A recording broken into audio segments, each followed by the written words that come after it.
ಶ್ರೀಗುರುಭ್ಯೋ ನಮಃ ಪರಮಗುರುಭ್ಯೋ ನಮಃ ಶ್ರೀಮದಾನಂದತೀರ್ಥಭಗವತ್ಪಾದಾಚಾರ್ಯಗುರುಭ್ಯೋ ನಮಃ ವ್ಯಾಸಾಯ ಭವನಾಶಾಯ ಶ್ರೀಶಾಯ ಗುಣರಾಶಯೇ ಹೃದ್ಯಾಯ ಶುದ್ಧವಿದ್ಯಾಯ ಮಧ್ವಾಯ ಚ ನಮೋ ನಮಃ.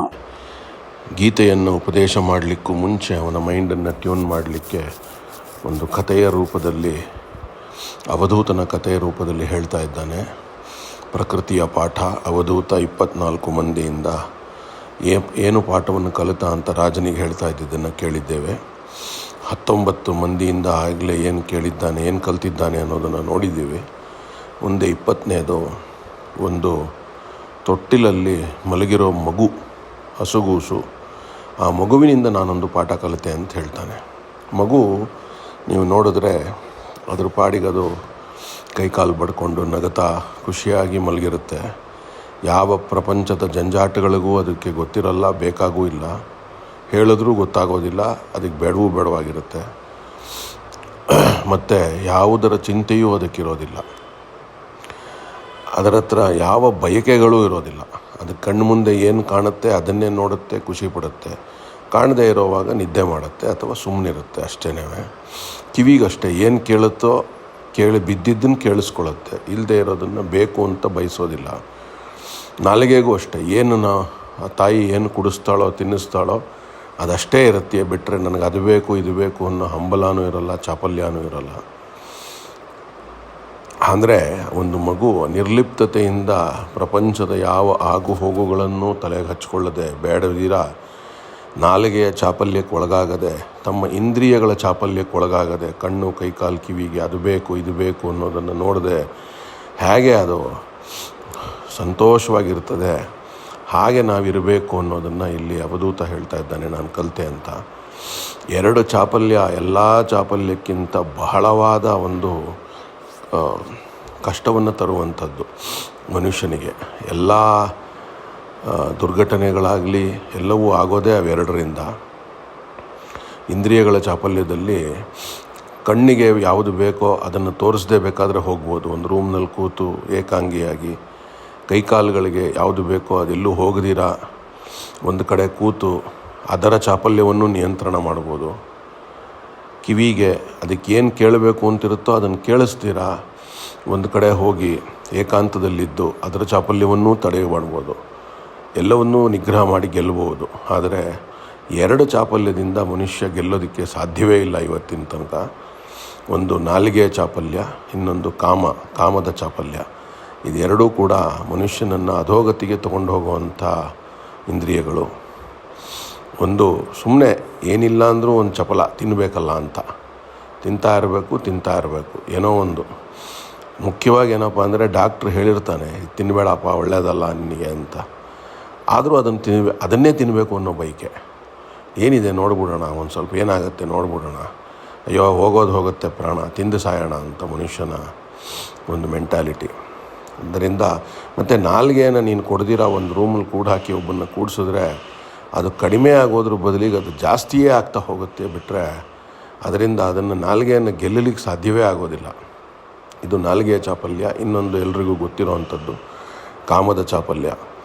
ಇದೆರಡೂ ಕೂಡ ಮಗುವಿನಲ್ಲಿ ಇಲ್ಲದೇ ಇರೋ ಕಾರಣ ಏನು ಕೊಡ್ತೋ ಅದು ತಿನ್ನುತ್ತೆ, ಏನು ಬೇಡವೋ ಅದಿಲ್ಲ, ಆರಾಮಾಗಿ ಖುಷಿಯಾಗಿರುತ್ತೆ ತೊಟ್ಟಿಲಲ್ಲಿ ಮಲಗಿರೋ ಮಗು. ಹೀಗೆ ನಮ್ಮ ಗುರುಗಳು ಒಂದು ಸರ್ತಿ ಹೇಳೋರು, ಅವರ ಒಬ್ಬರು ಸ್ವಾಮಿಗಳನ್ನು ನೋಡಿದ್ರು ಅವರು ಅಂಥೇಳಿ ಉಡುಪಿಯಲ್ಲಿ. ಅವ್ರು ಯಾವಾಗಲೂ ಬಂದಾಗ ಇವ್ರನ್ನ ಪಕ್ಕದಲ್ಲೇ ಕೂಡಿಸ್ಕೊತಿದ್ರಂತೆ ಊಟ ಮಾಡೋಕ್ಕೆ. ಆದರೆ ಇವರು ಎಲ್ಲ ಎಲೆ ಹಾಕಿದ್ದಾರೆ, ಎಲ್ಲ ಬಡಿಸ್ತಾ ಇದ್ದಾರೆ. ನೀನು ಮಾಡು ಅಂದ್ರಂತೆ ಸ್ವಾಮಿಗಳು. ಅವರು ಜಪ ಮಾಡ್ತಾ ಕೂತಿದ್ದಾರೆ. ಅಲ್ಲ ನೀವು ಮಾಡಿ, ನಾನು ಮಾಡ್ತೀನಿ, ನೀನು ಊಟ ಮಾಡು ಅಂದ್ರಂತೆ. ಅವರು ಬನ್ನಂಜೆ ಅವರು ಊಟ ಮಾಡ್ತಾ ಇದ್ದಾರೆ. ಊಟ ಎಲ್ಲ ಮುಗೀತು. ಇಲ್ಲಿ ಇವ್ರ ಎಲೆಗೆ ಅನ್ನ ಬಂತು, ಹುಳಿ ಬಂತು, ಸಾರು ಬಂತು, ಪಲ್ಯಗಳಾಯಿತು, ಎಲ್ಲ ಆಯಿತು, ಎಲ್ಲ ಬಡಿಸಿದ್ರು.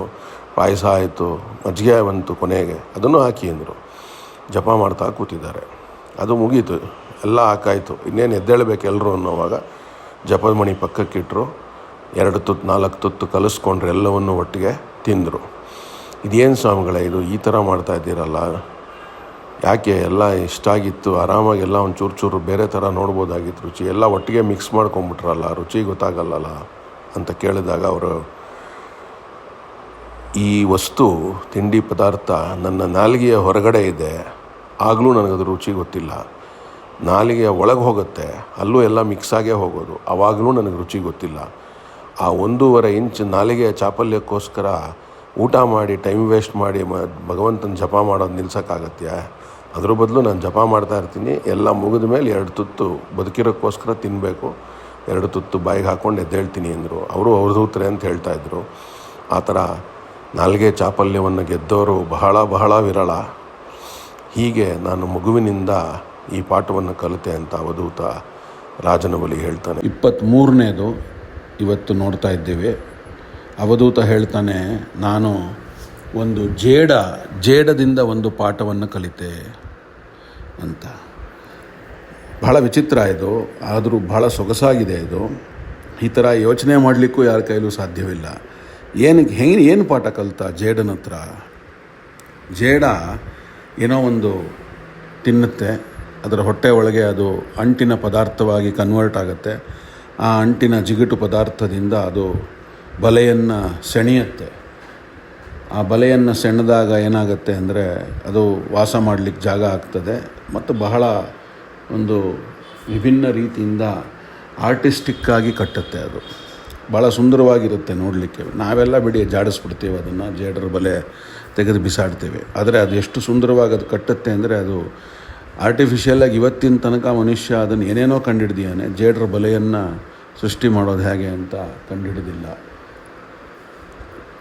ಹಾಗೆ ಇದರಿಂದ ಏನು ಕಲಿತ ಅವಧೂತ ಅಂದರೆ, ಓಹೋ, ಈ ಇಡೀ ಪ್ರಪಂಚ ಒಂದು ಜೇಡರ ಬಲೆ ಥರ ಆರ್ಟಿಸ್ಟಿಕ್ಕಾಗಿ ಕ್ರಿಯೇಟ್ ಆಗಿದೆ. ಭಗವಂತನ ಹೊಟ್ಟೆಯೊಳಗಿಂದ ಬಂದಿರುವಂಥ ಪ್ರಪಂಚ ಇದು. ಇದನ್ನು ಇಷ್ಟು ಸುಂದರವಾಗಿ, ಇಷ್ಟು ಆರ್ಟಿಸ್ಟಿಕ್ಕಾಗಿ ಭಗವಂತ ಹೆಣೆದಿದ್ದಾನೆ. ಆ ಜೇಡನೂ ಅಷ್ಟೇ, ಯಾವಾಗ ಬೇಕೋ ಅದನ್ನು ಪದಾರ್ಥವನ್ನು ಬಿಟ್ಟು ಕಟ್ಟುತ್ತೆ, ಬೇಡ ಅಂದಾಗ ಅದು ವಾಪಸ್ ಹೇಳ್ಕೊಂಡು ಬಿಡುತ್ತೆ ಆ ಪದಾರ್ಥವನ್ನು. ಹಾಗೆ ಭಗವಂತ ಯಾವಾಗ ಬೇಕೋ ಆವಾಗ ಇಂಥ ಸುಂದರವಾದ ಒಂದು ಸೃಷ್ಟಿಯನ್ನು ಮಾಡ್ತಾನೆ. ಬೇಡ ಅಂದಾಗ ಪ್ರಳಯ ಆಗುತ್ತೆ, ಇಡೀ ಪ್ರಪಂಚವನ್ನು ನಾಶ ಮಾಡ್ತಾನೆ, ಮತ್ತೆ ತಿರ್ಗಾ ಸೃಷ್ಟಿ ಮಾಡ್ತಾನೆ. ಓಹೋ, ಭಗವಂತನ ಸೃಷ್ಟಿಯಲ್ಲಿ ಈ ಥರ ಒಂದು ವಿಸ್ಮಯವೂ ಇದೆ. ಇದನ್ನು ನಾನು ಜೇಡದಿಂದ ನೋಡಿ ಭಗವಂತನ ಸೃಷ್ಟಿನೇ ಹೇಗಿರ್ಬೋದು ಅನ್ನೋದನ್ನು ಊಹೆ ಮಾಡಿ ಕಲಿತೆ ಅಂತ ಹೇಳ್ತಾನೆ ರಾಜನಿಗೆ ಅನ್ನೋದನ್ನು ಇವತ್ತಿನ ಪ್ರಕೃತಿಯ ಪಾಠ ತಿಳಿಸ್ಕೊಡ್ತಾ ಇದೆ. ಮುಂದೆ ಕೊನೆ ಪ್ರಕೃತಿಯ ಪಾಠ ನಾಳೆ ಇದೆ. ಅದೇನು ಅಂತ ನಾಳೆ ನೋಡೋಣಂತೆ. ಅಲ್ಲಿವರೆಗೂ ಕೃಷ್ಣಾರ್ಪಣ.